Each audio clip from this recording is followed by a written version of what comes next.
Good morning. It is pouring rain outside, and I am in here in our conference room at Twomentor, and just really happy to have some time with you. Right now, it is a really important time to think about the power of two. What happens in the workplace when two people can really get together and help each other on their career trajectories? Whether someone is looking for their next job or opportunity, to skill up, to get an internship, to really look at how they, as a diverse executive, will climb that ladder and open up new doors, stretch assignments, promotions, opportunities, raises. It really comes down to two people interacting. And we always say, and the championing of others, we always say that when we champion and mentor and sponsor diversely, we will get more diversity. I'm Julie Kantor, CEO of Twomentor, Managed Mentoring and Sponsorship Solutions. And I want to share with you some quick tips on the power of mentoring and sponsorship to drive diversity, equity, inclusion, and really elevate your workforce and yourself personally as a leader. We say, or we agree with Rob Bass and DJ Eazy-E, that it takes two to make things go right. I spent 20 years in youth entrepreneurship education, teaching kids from low-income communities how to build their own businesses and make it in the market economy. And I saw firsthand when entrepreneurs went into America's schools. We were predominantly in inner city schools in 12 countries. When entrepreneurs go in and mentor, business formation rates increase. And young people that get mentored have stronger business plans, stronger access to capital. Actually, I believe one of our students now is the CEO of Compass Group, and another is running for governor for the state of Maryland. Young people mentored, sponsored, championed, growing. It's pretty amazing. The power of willpower, initiative, mentoring, and sponsorship. So let's dig into that a little bit. I spoke to about 500 companies before starting Twomentor, and I found that less than 30% of professionals will say that they have a mentor, and less than 10%, yes, you heard that right, less than 10% will say that they're currently mentoring someone else. Companies assume that mentoring is happening and that people are holistically helping each other. But the truth is, a lot of people don't want to ask for help. I was reading in Harvard Business Review that the place in your brain that asks for help is the same place that equates physical pain, that it can be physically painful to ask for help. People are uncomfortable. They don't want to appear weak. They don't want to bother other people. People are very willing to help, although they're willing to help when asked. In the story Avatar, in the movie, Avatar, there's a Na'vi phrase which means I see you. When we see each other in the workplace, we see each other's lived experience and stories and passions, and we really understand and see each other. That openness will drive incredible culture and retention. A mentor sees you, or as much of you as you're willing to share. And a mentor sharing with you that circle of trust and knowing that that person cares about your career trajectory is crucial. This is Maslow's hierarchy of needs. And at the top of the hierarchy is self-actualization, when we're living to our highest potential. We've got food, water, and sleep. We have a good home. We've got a good job or economic opportunity. We've got skills that lead to honor and recognition. And hopefully we have purpose. But one area we call transcendence is to help another human being self-actualize. And that's really what mentoring and sponsorship are all about. I want to see you go further up the career trajectory. I want to see you self-actualize, and I'm willing to help and experience, share, and get in there with you to see you rise. How many of you have a mentor?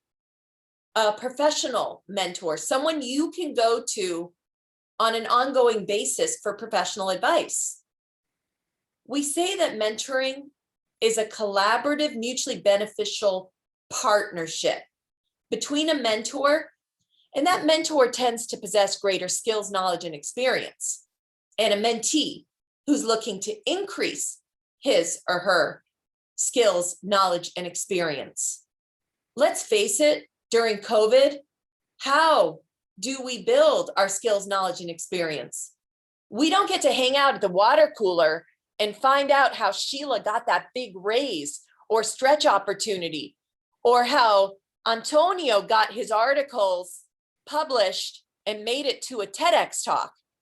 We don't have those conversations. They're taking place over Zoom and one-to-one. Again, that power of two needs to dramatically increase.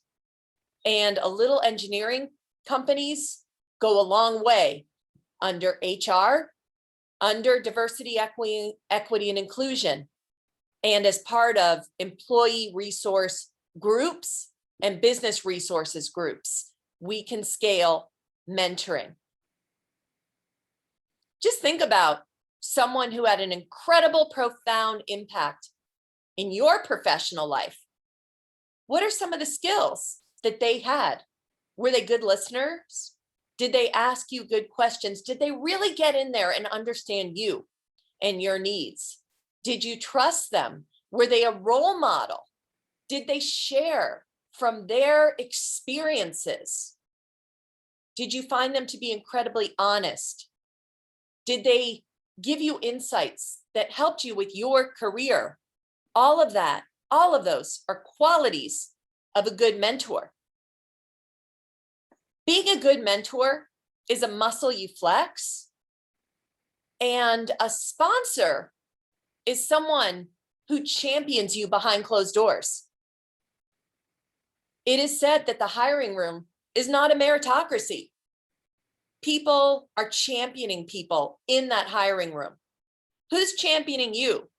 Whether it's for a job, a promotion, a stretch opportunity, you need sponsors as well as mentors. And we need to champion others, mentor, sponsor. And one thing I really like as an entrepreneur is this notion of co-sponsorship. Can we help each other? Women are 3 times more likely to have mentors, according to the Center for Talent Innovation, and men are 2 times more likely to have sponsors championing them for opportunity. By the way, the sun came out, the rain stopped. People leave their jobs, they leave leaders, they leave managers. They don't feel content, they don't feel happy, they don't feel they can self-actualize. They also leave because they do not they lack development and training. But what's really interesting is, think about it, training someone to be a manager, they get training, they get hired, onboarded, and trained. What happens 6 or 8 months later?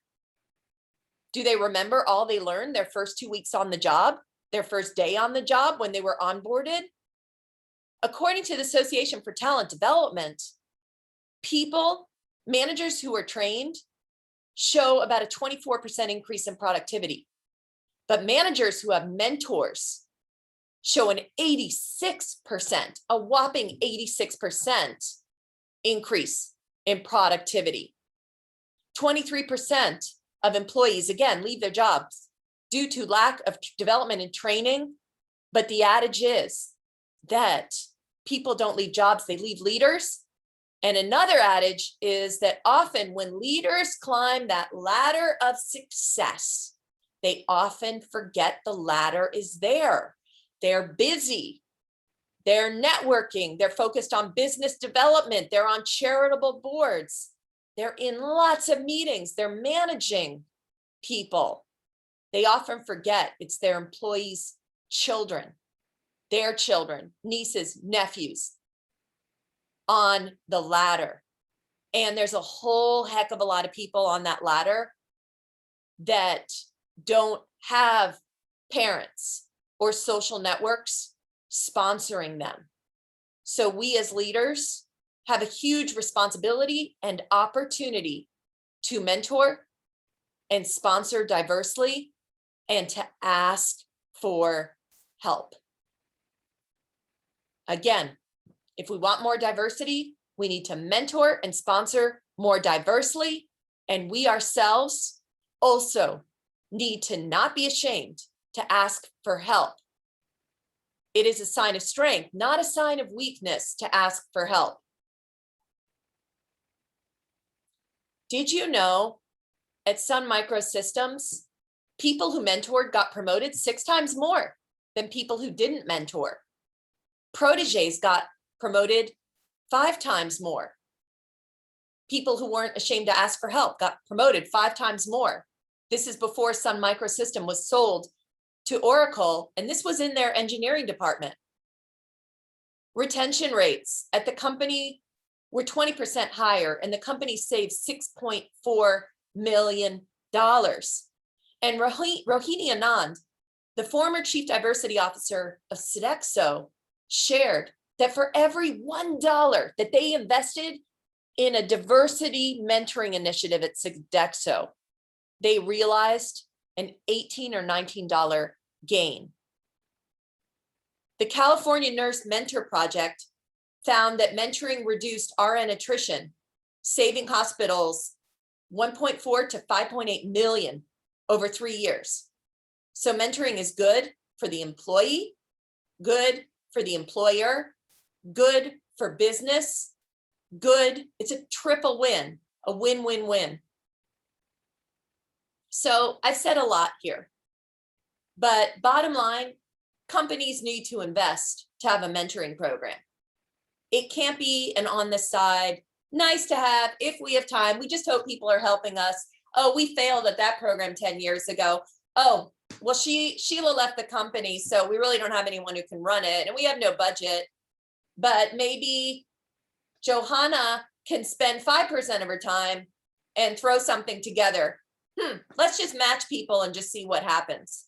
No, mentoring needs to be structured, organized, well-managed, and engineered, or don't do it. So what I want to offer you is one, a white paper on the return on investment of corporate mentoring and sponsorship. It's on our website, which is on the next slide, a free download. And 2, to think about what you're trying to build and change within your company, more productivity of managers, better onboarding, driving greater diversity and inclusion, because when mentoring and diversity come together, we get inclusion and belonging. Women leave because we're not sponsored. We go off and we start our own businesses. I will actually say I had tremendous mentors and sponsors in my work in corporate America, nonprofit America, and I do love being an entrepreneur. But driving gender equity, elevating women, mentorship and sponsorship. Mental health. We are far, far too isolated, and we all know about the mental health and loneliness epidemic. I've experienced some of it myself. This last year has been very lonely. Can't travel all over the globe doing mentor trainings like I used to, and flash mentoring, my favorite, which is like speed mentoring, speed dating. It's crucial to the mental health of our workforce that we connect. We talked about increasing engagement and retention rates in our children, building that living legacy when we mentor and sponsor others. Are you ready to start a mentoring program? We put together a 5-minute assessment just to help you. It's at Twomentor. It takes two to make things go right. It takes two to mentor. Twomentor.com. There's a 5-minute assessment to start really looking. Do we need a mentorship program, a sponsorship program? What are we solving for? Do we have the buy-in from our leadership? What needs to be in place to build, to grow? Who are we targeting? To help you think through all those questions. And we can come in and help you run it, help you with the blueprint strategy, help you with mentor, sponsor, protege training, or train your people. So let's talk. Thank you for listening. I'm Julie Kantor, and it's been great spending some time, first in the rain and now in the sunshine with you. Have a great day.